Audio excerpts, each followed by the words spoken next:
આજે રાજ્યના અનેક જિલ્લામાં વરસાદની આગાહી હવામાન વિભાગ દ્વારા કરવામાં આવી છે। કચ્છ, બનાસકાંઠા, પાટણ, મહેસાણામાં વરસાદની આગાહી છે। સાબરકાંઠા, અરવલ્લી, મહીસાગર, પંચમહાલમાં આજે વરસાદ પડી શકે છે। તો દાહોદ, છોટાઉદેપુર, વડોદરા, આણંદમાં પણ વરસાદની સંભાવના છે। સાથે સાથે ખેડ, ગાંધીનગર, અમદાવાદ અને સુરેન્દ્રનગરમાં પણ વરસાદની શક્યતાઓ સેવવામાં આવી છે।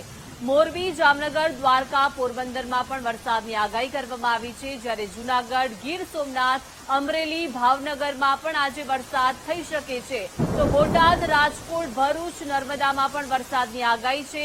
સાથે સાથે તાપી, ડાંગ, સુરત, નવસારી અને વલસાડમાં પણ વરસાદની શક્યતાઓ છે।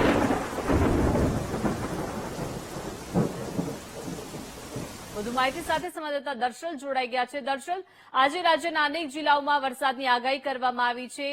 શું કેવી સિસ્ટમો આગામી દિવસોમાં જોવા મળી શકે છે વરસાદની? જે પ્રમાણે હવામાન વિભાગ સતત વરસાદની પરિસ્થિતિ ઉપર નજર રાખી રહ્યું છે।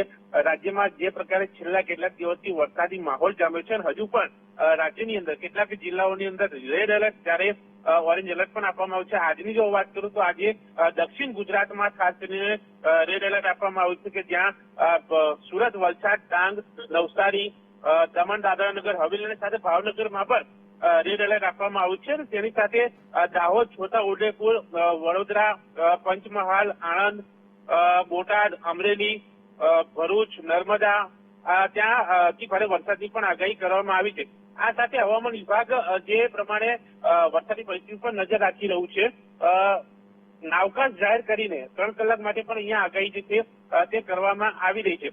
રાજ્યની અંદર 2 થી 3 જેટલી સિસ્ટમ હાલ સક્રિય છે, જેને લઈને આ વરસાદી માહોલ જામ્યો છે। હજુ પણ એક સિસ્ટમ બનવાની વાત છે। જો તે બને તો હજુ પણ આ વરસાદી માહોલ જે પ્રમાણે ભારે વરસાદ પડી રહ્યો છે તે યથાવત રહી શકે છે અને જેના કારણે કેટલાક જિલ્લાઓ વધારે પ્રભાવિત થઈ શકે છે।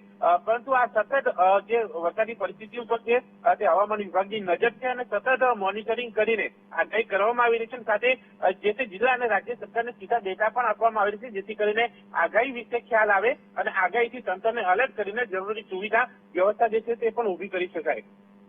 જી આભાર દર્શલ, વિગત આપવા બદલ।